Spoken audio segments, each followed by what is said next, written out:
Maybe, just maybe, when your life's in danger, calling a girl that you've been bullying Piggy isn't entirely going to help your situation. Her name's Sarah, by the way, and it might be good to remember that. Howdy. I'm Jeff Goldsmith, and this is the Q&A. My agenda is simple. Each week, I plan to bring you in-depth insights into the creative process of storytelling. And yes, folks, today's film is entitled Piggy, and we are very fortunate to have with us writer-director Carlota Pereda. Now, Piggy is in theaters today around the nation at Alamo Draft Houses, and it's definitely a film worth putting a mask on for, grabbing a buddy, and going to see. What's so fun about Piggy is if you've seen the trailer, and I mean this in the best way possible, the movie has a lot of surprises that you're not really expecting. And I don't mean crazy action scenes or crazy gore that they just couldn't show you in the trailer. The secret of Piggy is that it's a great character study about Sarah and the moral compass that guides her. I'm really glad we were able to make this happen. Carlota was in town from Spain for the LA premiere of Piggy, and we were able to sit down in person outdoors at her hotel and do a live podcast recording without using Zoom. Hooray! Without a doubt, Carlota was very forthcoming about her creative process and what it took to get Piggy in the can, so I know you'll dig this episode. And speaking of things to dig, Backstory Magazine turns 10. That's right, we survived a decade, and we couldn't have done it without your help. And the other good news is that we just released a new issue. Yes, issue 47, our summer issue, is live, and there is so much great stuff in it. I hope you check out the table contents to see it all, but we have Emmy Awards contenders ranging from Stranger Things, Better Call Saul, Station 11, Barry, Hacks, and What We Do in the Shadows, to summer movies, to new scripts for you to read, to an interview with director John Carpenter on the 40th anniversary of The Thing. Man, there are so many great things in this issue, and I hope you check it out. If you have never read us before, you can, of course, test drive us over at backstory.net and read the free issue, or you could use the iPad app Backstory, where you could read the free issue there as well. And if you like what you see, and I hope you do, you could consider becoming a subscriber. And to sweeten the deal, I want to give you discount coupon code SAVE5. That will save you $5 off a 1-year subscription. The code will work at backstory.net, and you enter it there in your checkout cart, but it'll give you access to both backstory.net and the iPad app as well. So, you know, it's 2 for 1. You get access to both easily. But look, it would really mean a lot to me to have my podcast listeners and iTunes and Spotify and my YouTube watchers of the Backstory Magazine YouTube channel, which is all the Zoomcast go of these interviews. So you could see us do the interviews. You don't have to just hear us, but it would really mean a lot to me to have you subscribe to my passion project. So thanks for considering. But now, without any further ado, let's jump right into our conversation with writer-director Carlota Pereda about her debut feature film, Piggy, which you could see in theaters right now at the Alamo Draft House. So if you want to support unique horror films, you most certainly have the chance to do it right. Okay, so we're sitting here in the courtyard of the Short Stories Hotel over on Fairfax, across from the Grove, outside, and we are ready to get into it. But before we do, I want to kind of give our listeners a baseline on you. Did you go to film school? Like, what kind of gave you the interest in filmmaking? I was always interested in film, and I didn't know what a filmmaker was. I just knew that there were films. And at first I thought that the actors made up everything that was on screen, so I wanted to be an actress. Until one day I realized there was something called screenwriters and directors, and I didn't know which one I wanted to be. So I went to film school, and I decided I want to be both. Where'd you go? First in Madrid, and then I started working in TV, and then I came to LA and UCLA. So UCLA? Yeah, screenwriting. Okay. In UCLA. Okay, wow, that's awesome. So how long was the program, and what was your biggest eye-opening thing about learning to become a screenwriter? I think it was like just 3 months. It was just a few months. And the thing, the eye-opener is that for me, screenwriting is the best thing, is the most important thing. Without a screenplay, there's nothing else. I mean, the actors are very important too, but the director just could go there and say action, and the film could work if the screenplay works. That makes sense. Were there any books or things like that you kind of remember as being pivotal for your work? There are a lot of them, but basically I'm a huge fan of reading writers' stories, talking about their work. I'm not a huge fan of screenwriting books. Interesting. For me, the best book about writing is Stephen King's On Writing. Absolutely. I mean, that's a classic. I've worked a lot in TV and I've written for TV, but I try now to forget everything I know and just do the opposite. Okay, that makes sense. Well, I know that you worked as a script supervisor, and it seems like you did it in both fiction and reality TV. Is that right? Yeah, this is the thing with translating credits from Spanish. I was script supervisor, but I was also what is called la realizadora, which is directing the camera. There was this thing that directors would direct the actors, and then the realizadoras just direct the camera and the editing. So that's what I did. Okay. And I did that for also a reality TV, and then I learned a lot about manipulation. Yeah, absolutely. It's not often I get to interview a script supervisor. Is there anything that you think directors should know about working with a script supervisor? Because people forget how important of a job it is. It's way beyond just continuity.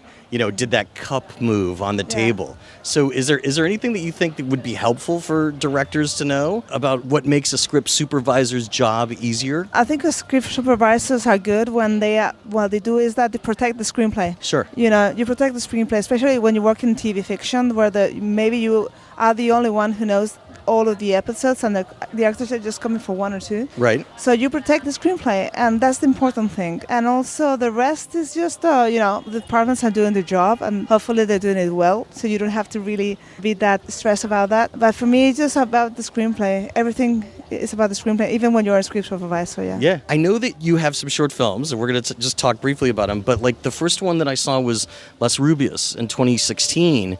What was it about, and what was your biggest lesson from it? And correct me if I'm wrong, is it something that you're also trying to turn into a feature? The Blondes is based on a true story about a gang of blondes who realized all post-blondes look the same, and they started kidnapping them to master their credit cards. And that happened in Sao Paulo, but I translated to Spain, and basically what I did is what would happen if I did that? Okay. Yeah, and it's a comedy thriller about identity and privilege. Yeah. And right now I'm working on the screenplay with the Writers Lab. Which Writers Lab? The Writers Lab is a lab that is financed by Oprah and Nicole Kidman. Okay, and Meryl okay. Streep. Gotcha. I mean, there's a lot of different Writers Labs, but that's a great one. That's awesome. Yeah, it's awesome. Well, so what was your biggest lesson? Because that was essentially your directorial debut, that short film of your own fiction film, right? Yeah, I had directed television before, but that was the first thing I did. That it was a lot of fun, and that I was not going to stop doing it. That's good. Yeah, it was crazy because I did exactly what you're not supposed to do in a short film, which is they say, just do it. You have two characters in a room talking. And I did 18 scenes with 18 different locations, and I have to change location from one place to the other, right? Which was crazy. And I realized that I love storyboarding, and I always write what I'm going to see. And I realized that I had fun doing that. And even though I could make mistakes, it's better to own them and take the risk. How long did it take you to film? I mean, with 18 locations? 3 days. It was crazy. Really? Yeah.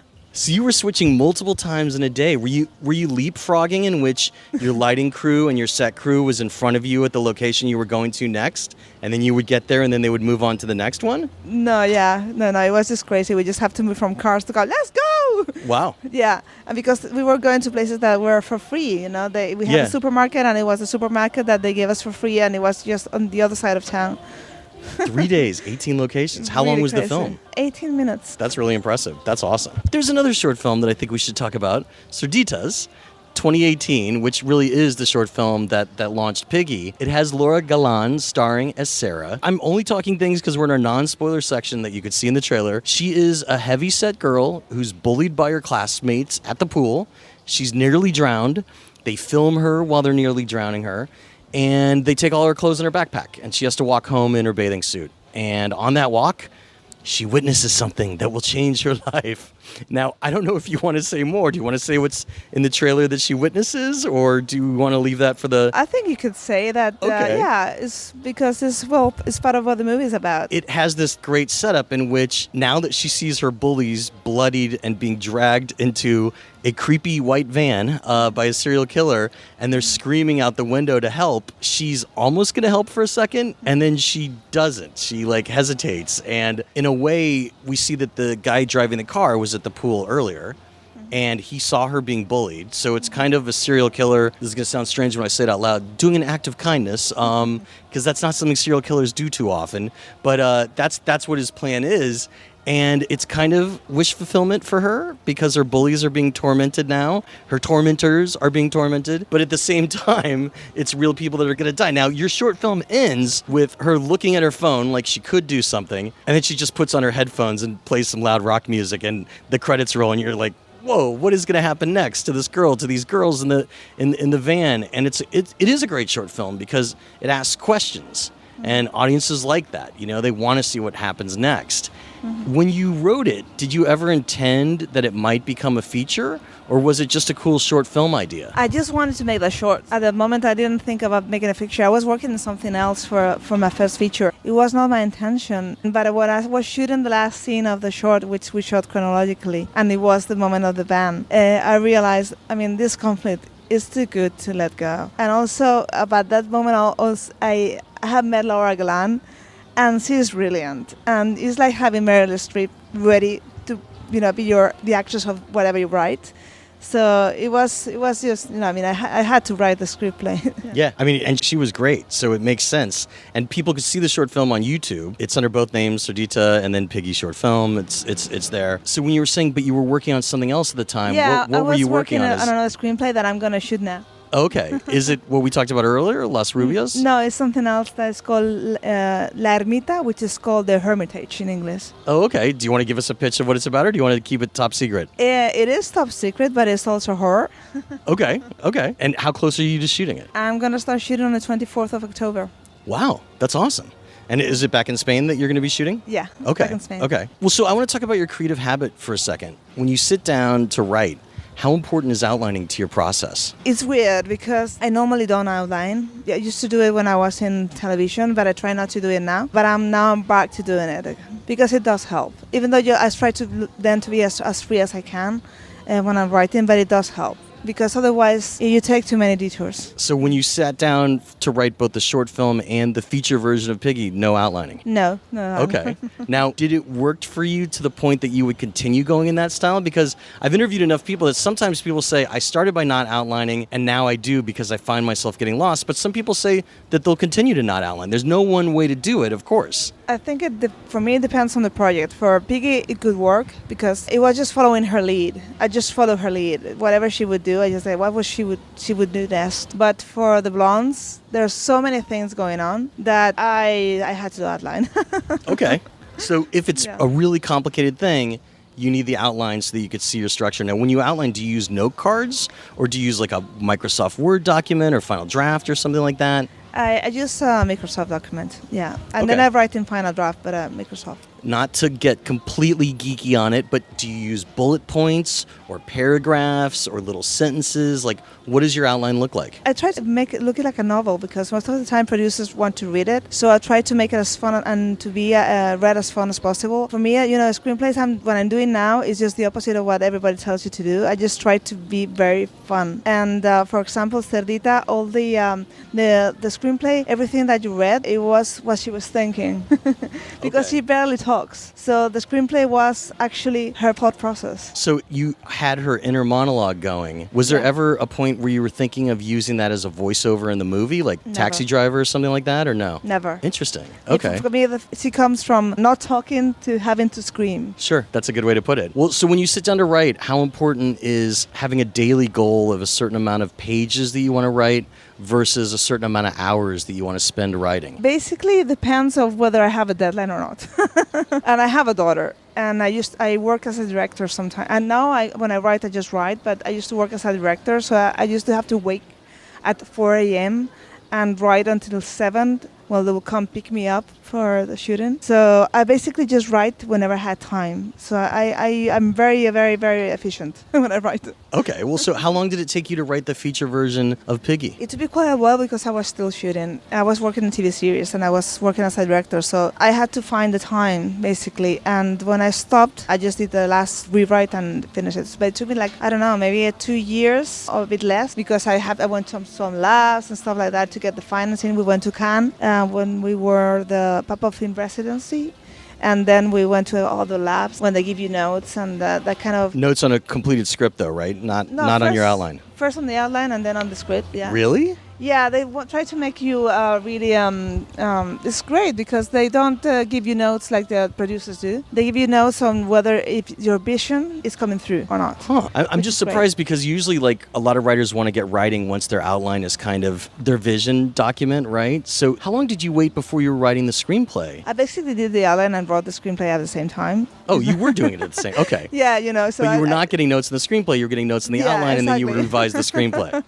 Yeah, I'm a bit chaotic, I must say. I just do whatever feels right at the moment, basically. Okay. Well, so what do you do if you get writer's block, if you get it? How do you handle it, if you get it? I don't normally do it, but when I do, I go for a walk. Walking is the best thing for me. That and having showers. I think that helps. A lot of writers think in the shower. A lot of writers are wasting so much water thinking in the shower. But good movies, it's the trade-off, you know? Let the ice caps melt, I say. But so riddle me this. As you're like going to raise money to get Piggy made, are you able to say like what your budget and schedule was when it finally materialized and how long it took you to kind of get a production team in place for this your first feature? The good thing is that when I had the short finished, I had like a trailer of what the movie could be and the tone, which is, you know, it was the hardest thing is also to producers and financiers know what the tone of the movie is going to be like. So I got Morena Films involved, and Morena Films are a very important production company in Spain. So they basically handle all that. Okay, and well, that was fantastic. I just had to show up for the meetings. Well, so how long was the schedule that they gave you to shoot Piggy? I shot in 6 weeks. Okay, 6 weeks. Wow. Yeah. That's a long time to shoot. That's fantastic. Yeah, also because we shot in Extremadura, which is very, very hot. Okay. And we shot in summer, which means the nights are all shorter. Got it. That makes sense. Well, and it looks like you were shooting in the same place that you shot the short film, right? Yes, I brought the screenplay, the outline of this in that place, in that village. Okay. And even the last part of the movie, you know, I was writing at the place. Wow. When I write what I'm going to shoot. So I knew that what I was writing could happen. Tell me about the pool for a second, because it's a very unique pool. Like, when I say the word pool, most people are going to think of like a swimming pool, like, you know, at this hotel here, right? You know, markers, how many feet it is, stuff like that. But this, it almost looks like a reservoir or a lake or something like that. Yeah. What could you tell us about this pool? It's very normal in the south of Spain. It's called Natural Springs Pool. And basically what they do is that they close the river, so it turns into the pool. So you cannot see what's on the water. Right, it's very murky. Yeah, and you're swimming and anything could be behind you. Like something really scary, like, you know, a decapitated corpse in the bottom, something like that, which is scary. I mean, that's great. Well, tell me about pre-production, because that's a great way, you know, for a director to get all the ducks in a row. What were some of the things that were important to you? You mentioned storyboarding a second ago. Do you draw personally or do you work with an artist? I work with an artist because I draw, but people laugh.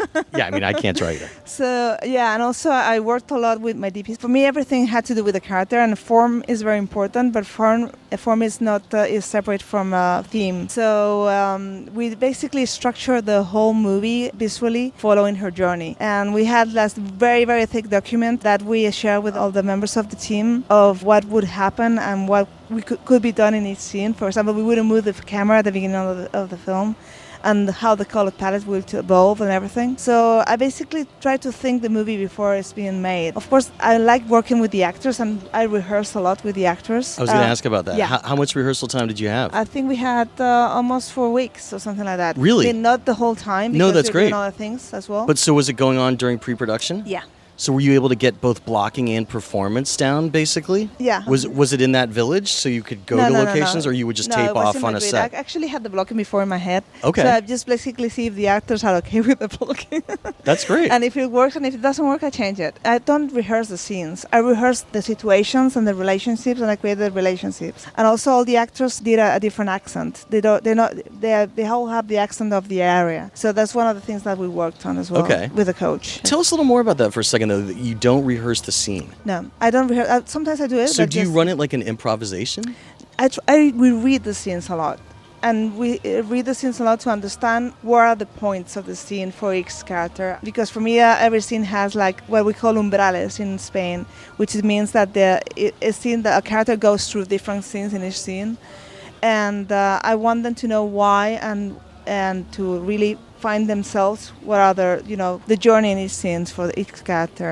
And I work on the relationships, and we do some improv, and we read the scenes again, and then we'll do a small, we do the scene, but just like maybe once or twice, not more, and sometimes not even once, especially when there's younger kids, because I feel that younger kids tend to just memorize, because you always you have great actors, you want to be surprised what they're going to show. And sometimes magic happens when you're working. You don't want them to be really tight and just, of course, actors come from theater and they do that over. I was going to say, like, this is the crazy thing, right, of film directing versus theater directing, because there's such a rigor of hitting your mark in theater, being able to know your lines, and then being able to go off book, right? That's like a moment for all actors when they could really inhabit their characters off book. And it is always fascinating, because occasionally there is a director that really wants to rehearse the hell out of it, and then there's some that like wants to, it seems like a little like what you're talking about, save it for the take, but like work around it in different zones during rehearsals. Yeah, I want them to know the character inside out and to create a character. And also, and we work some part of the scenes, but for me, there's this thing that all actors tell me, that you don't ask an actor to improvise if they don't know what they're doing, if they don't know who the character is, and they don't know the screenplay. That's true. Because it's like, basically, it's just insane for me. It's like you're gonna throw you to the lions. But they have to, if they have all the strength and they know the screenplay inside out and they know the beats and they know what has to happen, they feel safe to So it sounds improvise. like you're talking it out a lot and talking about character and the meaning of scenes a lot in your rehearsals. Yeah, a lot. Yeah, because you're right. Because if they're improvising and trying to, quote unquote, find their character, you've already put their character down on page. Exactly. So they should know their character. So I see that as an interesting side exploration about the other worlds of their character that don't even make it into the movie, I guess would be a way to think of it. During pre-production, were you location scouting still, or did you have all that down pretty much? No, we had to location scout. Okay. Yeah, but of course I knew the village.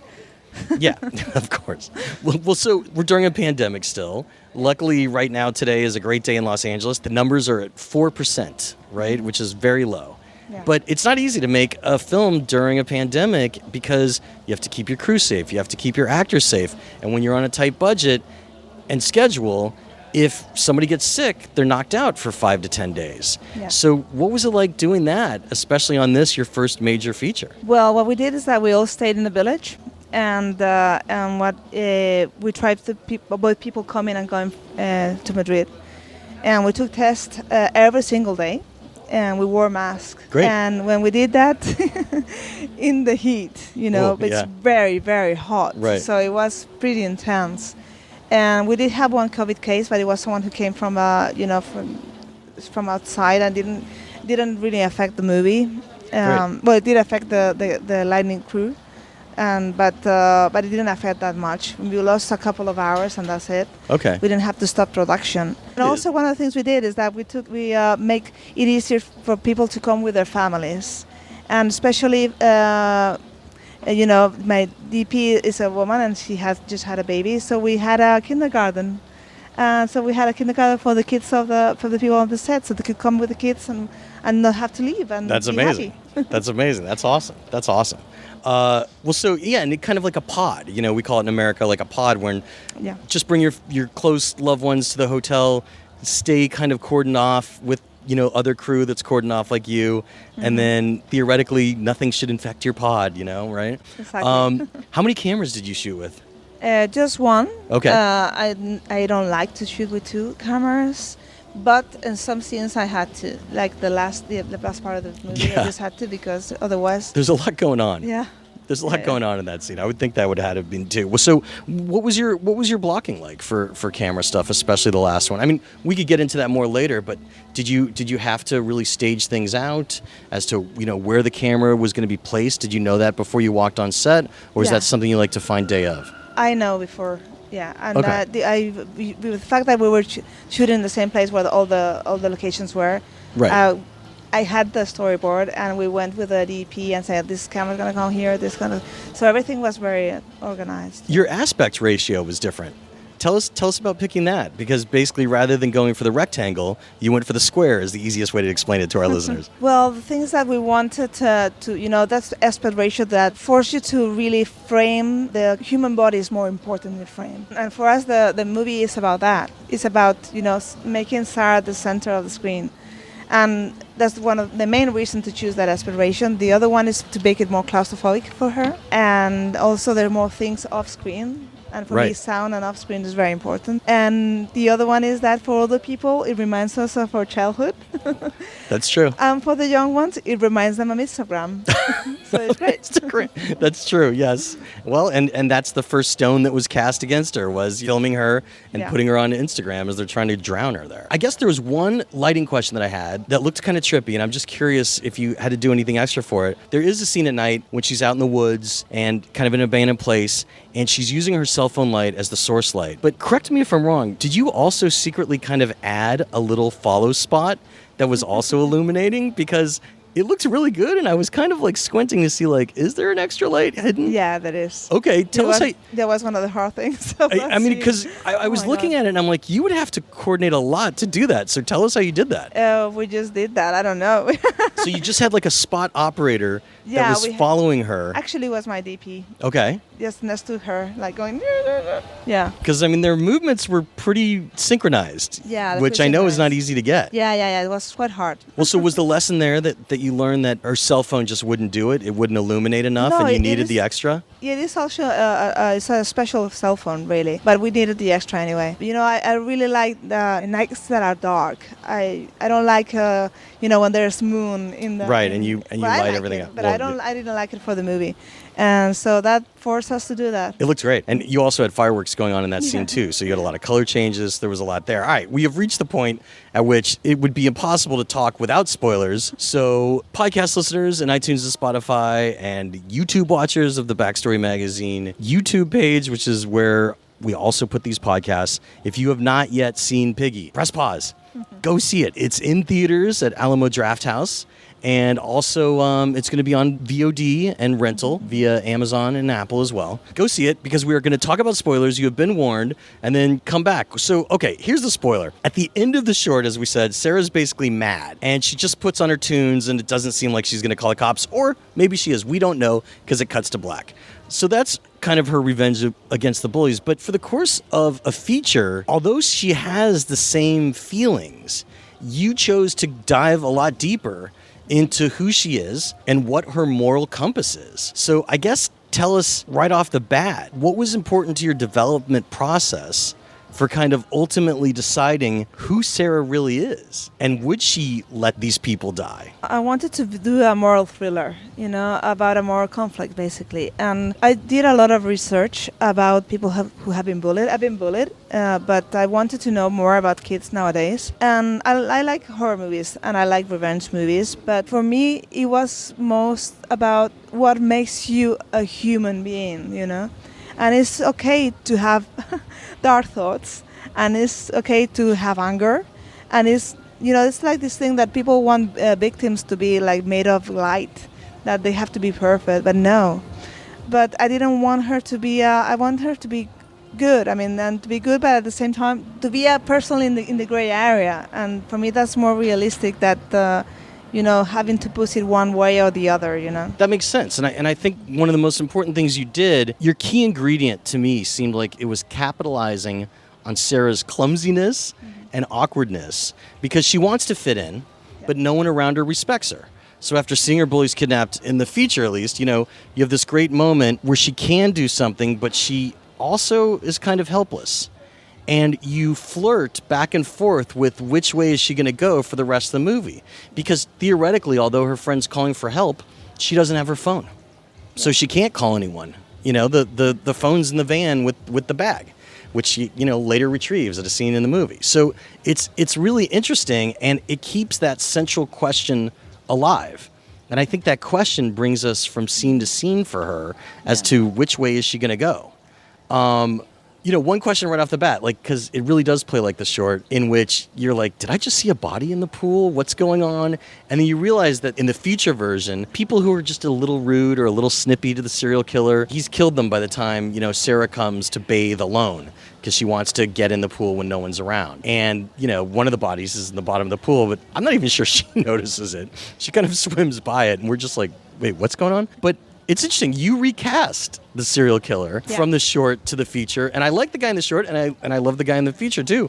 Just curious, what was there an availability issue or? He is great. Paco Hidalgo is great, but he's older than Sarah, and there was this layer of sexual abuse if he was the one in the film that didn't interest me.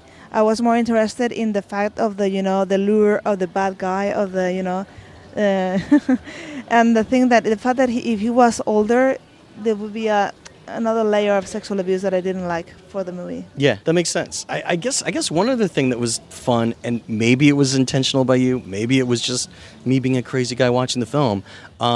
There's a few moments in that first act where you're actually wondering, is there really a serial killer? Or is this in Sarah's mind and she's kind of having a breakdown and it's her because they're kind of not in the screen at the same time? Like, even by the time he comes to the window, you don't have a shot of him out in the street. And you're kind of wondering, like, this Twinkie that appeared by the window, her little candy, like, was that left by him? Or is it kind of something going wacky in her mind? Like, so for a little while you flirt with that. Was that intentional or am I just a crazy guy?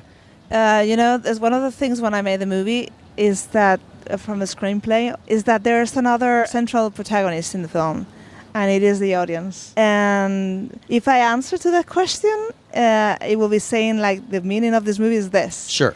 So for me, it's like choose your own killer, choose your own movie. Piggy is no longer mine. That makes sense. That makes sense. Well, I mean, look, in the movie, it's very clear that there is another person. But I actually like that cat and mouse in which, even when he's following her in the store, is it a person following her in the store? Is it her imagination? Yeah. I wanted in every scene to be an element of involving the audience. That was cool. Well, the role of the killer is interesting because, yes, he is a force of evil.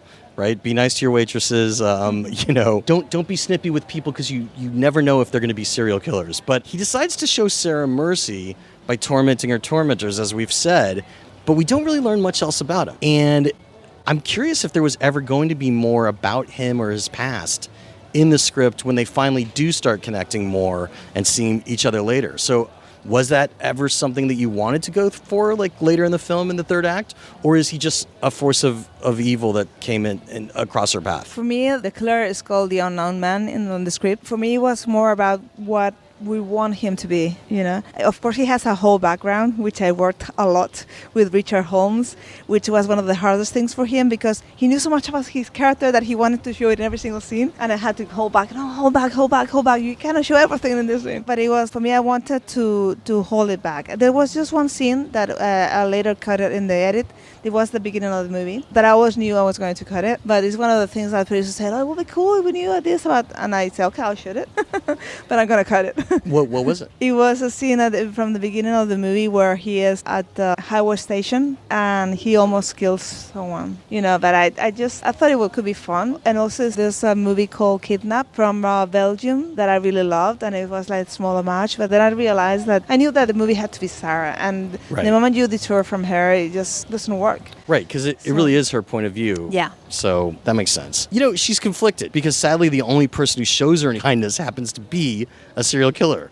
And she's unsure what to do. She's scared, but she's also a bit touched that somebody would do this act for her, which she interprets at first as kind of being nice. But she is haunted by it. She hears the screams happening, again. She knows that she was witness to something that she's not reported. But as people start looking for the girls, she's kind of fearing of getting in trouble, even though she didn't do it. She didn't hire this guy. And so it's interesting to watch her continue to try and navigate through these situations that life's throwing at her that she's not causing. She's just kind of blowing in the wind. I'm curious where you landed for how complicit she would or wouldn't be. Because again, it goes back to that central question of the movie in which she knew that the girls were missing, but she decides not to report it and invents an alternate story where she was at the river. But then ultimately, again, she does the right thing when she's finally confronted and says that they were bullying her, and she just doesn't want to admit to it. But, she knew she couldn't get out of that because it was in a video on Instagram. Yeah. So if the police really went looking, they'd find it very quickly. I really wanted to try to be as truthful to what being a teenager is. And being a teenager is very messy. Very, very messy. That's what I try to do with all these things, that she's probably going to make bad decisions. Because she's a teenager and she's conflicted and she's under a lot of stress. So that basically she's going to be a mess, which is what sometimes being a teenager is. Well, that's was the fun of the movie, because essentially, we're used to these movies where someone who thinks they're smart is trying to outsmart the killer. Sarah's just a teenager. She's just stumbling around, trying to do her best. But just one thing, that she's, the video is not on Instagram. It's just a photo. The video is on WhatsApp, which is something that is Spain's. I know it was WhatsApp. Okay, sorry, I thought it was Instagram. But so the thing is that she's not sure what they did. She's not sure if they're going to know. Yeah. Okay, that's that why makes she sense. checks on Instagram to see if they uploaded that. Right. And then Pedro tells her that he saw the video and he felt ashamed and he deleted it. So, okay, that makes sense. It's interesting because, again, when you were talking earlier about age casting, right, and what it would mean for sexual abuse, Sarah's also trying to come into her own sexuality. And this killer in her, when she's going to search for her phone, again, she realizes her phone is evidence. She does not want it found near where this killer is. She's hoping it's going to be out there in the middle of nowhere, and she's searching for it using her dad's phone to call her phone, while a group of moms are using the Find My Phone app on an iPad to try and find the phone, and there's bad reception. But the genius of the scene is she stumbles into meeting the killer when she finally does find her phone, and they're almost both caught. And he silences her, tells her to keep quiet. So they walk past. And then there's a moment where they almost kiss, but they don't. Yeah. So it's like that moment of vulnerability, that moment of almost intimacy. And, Sarah's not sure if she's going to cross the line. But again, because this is a R-rated horror film, she goes home, she eats the candy, and she masturbates about it under the sheets. So talk about that evolution in which she knows the guy is bad news. Yeah. She knows that her friends at this point might be dead. She has no evidence that they're not. Mm-hmm. And she just doesn't want to be implicated on whatever this guy did. So tell us about that plot point. It has to do a lot also with being a teenager. When you are a teenager, your hormones are raging. And sometimes there's this thing that a lot of friends push you towards the bad guy just because he's interested in you. So I wanted the audience to do that. They're going to root for them to kiss. But he's a serial killer, know. But see, he's the only guy who's really looked at her and he's done something evil for her, and that's exciting, Yeah, that's sexy. I mean, it's an interesting scene, and of course you didn't make it easy for yourself because you also had a subplot of a bull that has escaped from the bull races, that is wandering around the countryside, and she stumbles across the bull for a moment. They later crash into the bull in their car. What gave you that idea? Because I just love that other force of nature out there. That's something, it sounds a bit bizarre, but it's actually what living in a village in Spain is. Every time there's a party, like the local parties, a bull escapes. Really? Yeah. Really? Yeah, and it sometimes goes into a house and it breaks everything.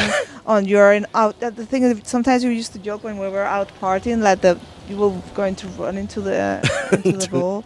Yeah, but that happens, and so I thought it was like a good metaphor, in a sense, to have them both on the loose at the same time, like these wild animals on the loose. Hear that, kids? Next time you go to Spain, keep your eyes out for a bull wandering around.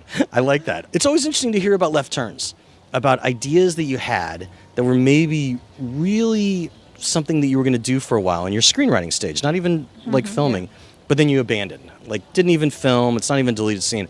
I'm curious if there's any left turns about the way Piggy might have looked if some of the discarded ideas had stuck around. There was more about the cops. The father-son policeman. You fall in love with characters when you start writing them, and you fall in love with the actors as well. So there was more about them, and that kind of mirrored the relationship with Sarah and her mother, with the cops, the younger cop and the older cop. And because also in the village, they're father and son, and so I wanted to mirror that. But at the end, I realized that it was all about her journey, so that had to go. Well, and that relates back to family, which is the other major element that you added for the feature. Mm-hmm. Her and her mom don't get along, although they both want to be nice to each other. They can't figure out a middle ground. Her and her father get along on a basic level. He's nice to her. He's taught her how to hunt, which sure comes in handy towards the end. But it's kind of interesting towards the end where Sarah's mom begins to wonder if Sarah might be complicit, because when she's hanging out the laundry, she realizes that Claudia's towel is there. But at the same time, Sarah's mom wants to protect her and, is absolutely happy to fight against the other parents who have not shunned their family, because you could say that they're patrons of the butcher shop that they run, but certainly don't socialize with them the way that maybe they did when they were younger. So tell us about kind of writing that antagonism between Sarah and her mom, but her mom just thinking of Sarah as kind of a dumb kid that she needs to protect because Sarah keeps making mistakes. I've seen that a lot in Spain. I've seen that a lot. There's a normalized violence in families. There's this way of the basically moms are, most of the time it's moms, that are just basically irritated that the kids are going to have the same life that they had, and they want it to change, but they don't know how. So they basically just get angry at the kids.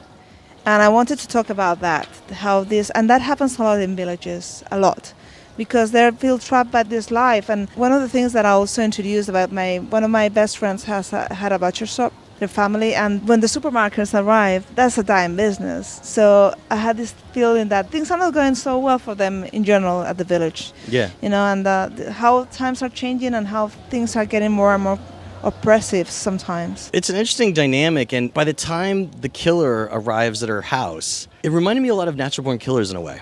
In which, when Woody Harrelson shows up, he is liberating her from a very bad situation because she has a sexually abusive father. Here, the killer is liberating her from maybe an annoying situation, but she doesn't want any harm to come to her family.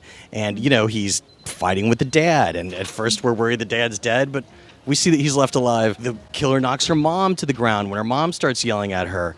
But it's interesting because, again, keeping that central question alive of, is Sarah going to get through this okay? The dad and the mom later on could interpret that the killer is just there to kidnap Sarah and kill her and not realize that they're almost in their weird, messed up way going to go out on a date together. And that's their love language, and it's just funny when he's starting to go up the stairs when her brother's yelling for toilet paper and she puts her hand on his hand to stop him from drawing the knife. You could tell, like, when he looks down at her hand, that no one has ever stopped his hand from coming out of his knife sheath before. Yeah. So it's interesting. So just tell us about that scene. And again, keeping that question alive for how is Sarah going to get, when she finally comes back to town, even in the end of the movie, which we'll talk about more later, what would her parents think of that interaction, especially her mom, who saw it all? What you said is like they're going out on a date. That's exactly how we rehearsed that scene. That scene and the next one. Mm-hmm. And the next one turns out into a bad date. Yes. Yeah, but what's going to happen when she comes back? I'm actually thinking about it, maybe in the form of a feature. We'll see. Oh, really? About what happens when she comes back? Maybe, I don't know. We'll talk about that more in a second. But it's just interesting because you had just enough elements to give her mom some suspicion. Yeah. For sure. But at the same time, her mom was hit hard and passes out. So it's not clear what exactly her mom would remember of the exchange. So I like it because, again, you're having your cake and eating it too in every scene in which you're showing that Sarah might get busted for being complicit, but at the same time there is an out, as we say in poker terms. Ooh, hey kids, I'm jumping in really quick to remind you that Backstory just turned 10. That's right, we've made it a decade. We're here, we've survived, and we couldn't have done it without your help. And, we want to keep doing it. So your support means everything to us. And now is a perfect time to subscribe because we just released our big summer issue.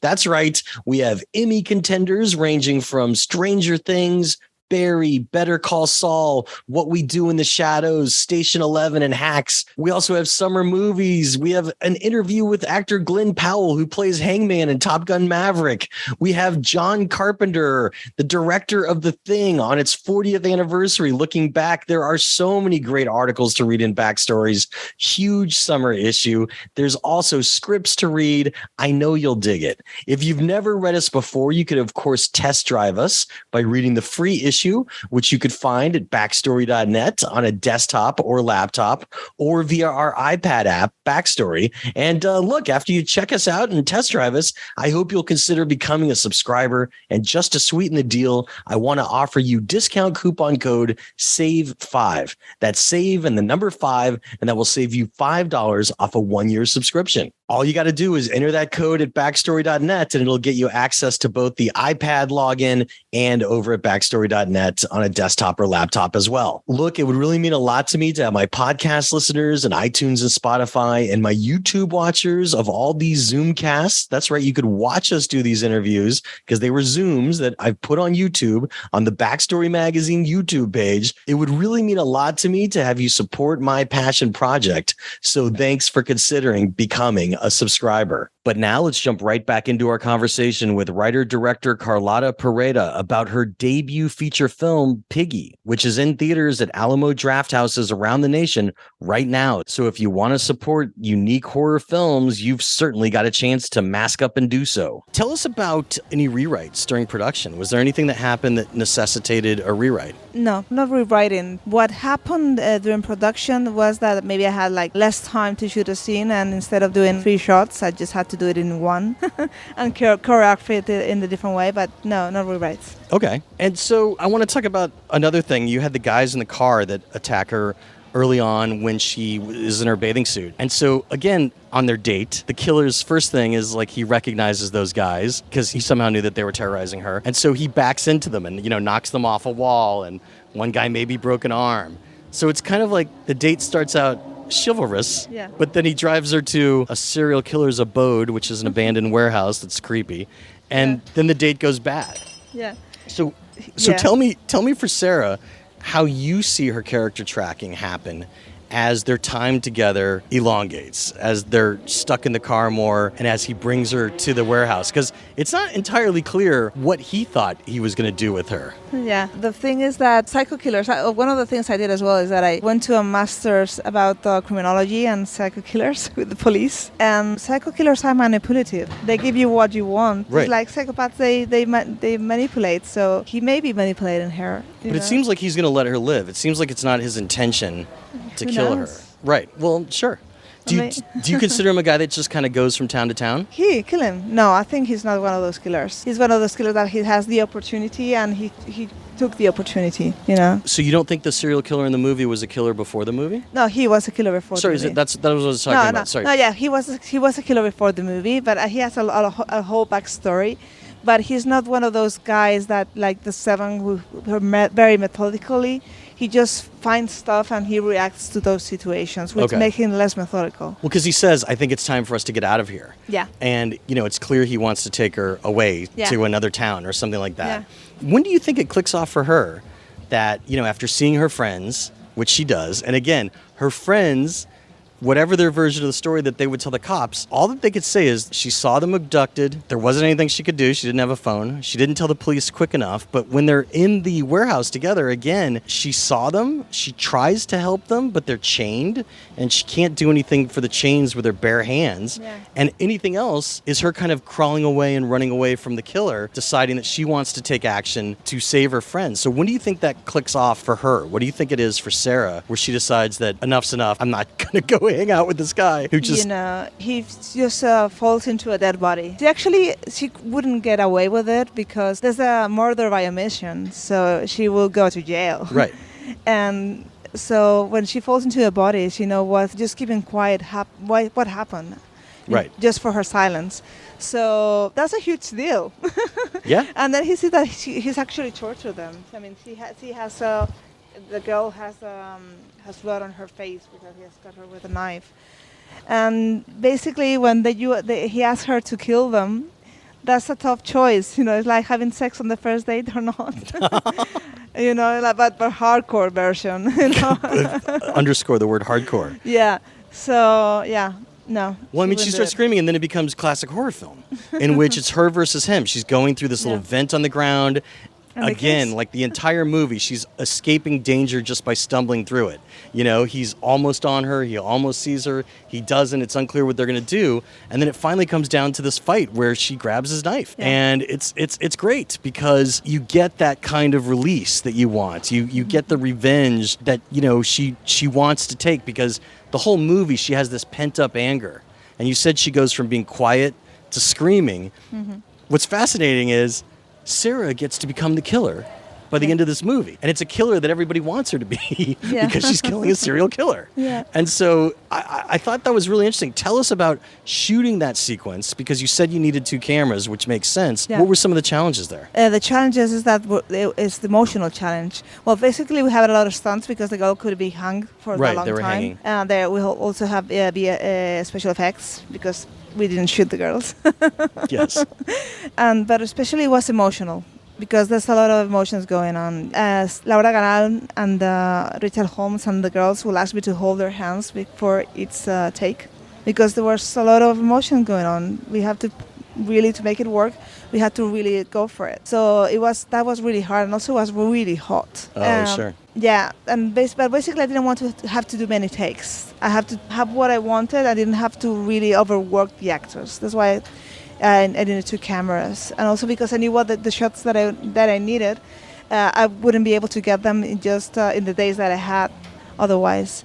And you notice that they dance in that scene when he kills him. They have a moment where they dance together and then they kiss. Yes. Yeah. Yes. Well, because they're circling together. They're going in a circle together when she stabs him twice. Yeah. And it's interesting because that's not enough. She goes for his jugular and literally bites it out with her mouth, which was, classic horror right there. Yeah. Because he's almost this unstoppable force of nature that she has to, destroy, which is interesting. But again, to your credit, you tip the scales on both sides, in which Maka, her friend, who's one of the friends hanging, still calls her Piggy in that scene. Mm-hmm. Even when she's trying to possibly help them. She's still degrading Sarah. And when Sarah finally gets the gun, you're, again, back to the central question of how is Sarah going to get out of this one? Mm-hmm. And she shoots off screen. Yeah. And you even hear like a slump of like something happening with a body. Yeah. You're like, oh, wow. Sarah's decided she's going to kill these 2 girls and blame it on the serial killer because that's totally a way to do it. Mm-hmm. And then she shoots her friend Claudia, her childhood friend Claudia, who hasn't been nice to her either. And it's fascinating because, again, you're using the power of maybe with your aspect ratio, not showing what's happening off screen, but I mean intentionally you're not showing it. And then you have that great reveal where she didn't shoot to kill them, she shot the ropes out so that they could both go free. Tell us about constructing that and when the light bulb popped on for you of that was one final little thrill that you could put in the movie. It all comes back to the fact that there's an audience that I always want to have the audience think what would do, how is he going to get away? What would they do? Would they shoot her or not? Shoot them or not? Yeah. Would they take revenge and go away free? Or will they own their own actions and face what may come afterwards? And that was one of the reasons of the aspect ratio, but it was on the screenplay. Everything was on the screenplay. Okay. I mean, it was a decision that we took very early on because that's who she is, basically. Well, I mean, it's interesting because you have the side character of Pedro who's on the motorcycle, who has the abusive father, another abusive father. And basically, he's driving around, he sees, bloodied Sarah coming down the road. Yeah. But like when you talk about dates in a movie, they kind of had a nice date where he was just being nice to her and saying like, if you don't say something, they're going to arrest me. And that's not cool. Like that was basically what he did as he like gave her first joint. And it's interesting that they just kind of ride off together. Yeah. Was that always your ending? Was that always? Yeah, always my ending. Okay. I want her to have that moment of, for herself. I mean, I love my character. I want her to have Pedro. Tell us about that shot because it's a hell of a shot. Oh, that was I did it twice. I mean, I reshoot because I didn't like it the first time. And I said, so sorry, but we have to go again. And we went another day and did it again. But so is that a drone that's going up? It's a drone. It's a very hard shoot. Yeah. So the drone is going with them on the motorcycle. Yeah. And then it goes up into the air. Yeah. That was great. Yeah. That was great. And I'm glad you did that. Were there any other reshoots? Was there anything else that you needed? No, it was the other thing that I reshoot. That was the only thing? Yeah. And we did it on the same days, on the 6 weeks. Okay. Yeah. Well, editing is the last stage of storytelling. Mm-hmm. What could you tell us about your editing process? What did you learn about your characters in your movie? Well, I love my editing. I love editing. I've done a lot for TV, and when I actually basically I edit on camera most of the time. There's not, of course, the last scene is basically something that Pellegrini, my editor, has done. Because he's a master. He's so good. And what we learn about your characters is that you learn about your actors and how amazing they are, and you learn to give them space and try to not be too strict about what you have in mind. And just the scenes sometimes evolve and, you have to really listen to the performances. For me, that's what happens in editing, basically. Were there any other deleted scenes you want to tell us about? Yeah, I had these amazing scenes that I love, but I had to cut it because I cut the part with the policemen. They have a side story with Sarah and the dog. Oh, the dog that's barking at her all the time? Yeah. Okay. That was just brilliant, and Laura was brilliant in it, and I tried to keep it, but I couldn't do it without cutting the police. What was the side story? Basically, he just barks every time she goes past them, so she has to go past them to try to find the phone, so... Oh, okay, so she had to sneak past him. She basically had to drug him to get out. She drugs him? Yeah, and I had to cut it, and oh my God. That's one of the things I missed. Okay, maybe it'll be on a DVD or Blu-ray one day. Your transitions were great too, a lot of places. How important is writing transitions in a screenplay versus finding them in an editing room? Because obviously you could do both. I think for me, transitions are so much a part of storytelling that I think they have to be on paper. Of course, when I directed something that I haven't written, I may add it, but they're very important for storytelling. Yeah. I mean, for me, I don't like shots that are just like establishing shot. I try to make it into the narrative. What was your toughest scene? On the page and also as a director on set? The scene that you kept coming back to over and over again in the screenplay to crack, and also what was your toughest scene on set? The toughest scene on paper was the last, the slaughterhouse, because sometimes it sounded too written down, but I knew that I didn't have to rewrite because that would come from the actors. I'm not going to do so many rewrites of this because it's going to come from the actors, the dialogue, so it sounds more natural. I mean, it's what they have to say, but I'm not going to obsess about the exact words. You also have a lot of action in that scene. Were you writing it out beat by beat, or were you writing a general? Okay, so you were. Okay. Yeah. And for directing, it was the scene on the bridge with the guys following her. Oh, the guys in the gold car following her? Yeah. Interesting. Because we done that in the short, but it was not working at all. Because the guys were holding back. They were scared. They were not professional actors. They are rappers, actually. Really? And were they the same guys in the film too? No. No. Okay. No. The guys in the film were rappers. The guys in the film were rappers. The guys in the short. Yeah, the other ones were actors. Got it. They got it away fantastically, no problem. But I needed some really tough guys for this one, and of course those other guys had become very famous, and it wouldn't work. So it was not working. It was not, and of course Laura. By that time we already shot the slaughterhouse scenes. So Sarah was like, it's okay, this is nothing. I've done this in the short film. And I said, this is not working. We really have to do something to make this work. So I need you guys to really go for it. And Laura, I need them to go for it. It's going to be harder than that. They're going to say things and they're going to try to, they're going to go after you with the car. And she said, okay, no worry, it's going to be fine. We did one take and that was it. Because it was so strong that I started crying, and my steady man started crying as well. I mean, it was a long shot, and it was harrowing because you could say that that's almost as scary as the spooky warehouse at the end because it's more realistic. Yeah. And it's something that women encounter on a daily basis versus I'm on a meat hook at a abandoned factory, which is pretty rare, thankfully. But that's interesting that was a tough scene. I guess that's one of the things that was probably tough for you to battle as a director was to have that vulnerability with Sarah, with your actor, as to how far you could push her, knowing how she's inhabiting her character. I mean, because it's very brave of her to go for what she was going for in this movie. She's fantastic. We talked a lot, we rehearsed a lot, and the good thing about Laura is that she's an older woman. She's not a teenager, and I could not have done this movie with a teenager because she wouldn't have the weapons to face everything and the way we were going to shoot it. So we discussed everything, and by the time we were really good friends. We became really good friends in the short and the festivals and all that, and we discussed a lot about why it had to be that way and how far we would go. So basically we were just hugging each other before each shot, and we were really together. For us, Sarah is like our daughter. I mean, we love her so much that there's nothing Laura and I wouldn't do for her. That's great, and that's the way that you got to do it on a film like this, because it takes a lot for an actor to really put it out there like that. Yeah, she's brilliant. She's brilliant. She's just amazing, and pure empathy as well. Your first feature, it's in the can, it's a success, and what's your biggest lesson looking back on it? What's something maybe that you learned that might change the way your creative habits approach your next project? Well, there's so many things really, that you really have to have a good producer, and I had the best producer. And producers, when you have a good producer, they're going to protect your vision. And that's the best thing you can have. That and a good team. I have my DP, Rita Noriega, who I'm going to work every single time that I can, and my first ID. And if you have a first ID that is also your friend and what's the best for the movie, you basically have a SWAT team protecting you. That's great. Well, so your next project is top secret. You can't tell us yet. Is there anything that you can tell us about that you're also working on? I mean, obviously, we talked about your short film coming to fruition. So I know that that's still going forward of Las Rubias. Yeah, I'm working on The Blondes, which is going to be hopefully be done here in the United States, because I think it's a perfect fit. Great. And I'm also working on a TV series, which is about toxic love, but it's also within the genre spectrum. Okay. And a bit of comedy as well. And another feature that is in the is genre. That's great. Well, Carlota, you've been so generous with your time. I absolutely love your film.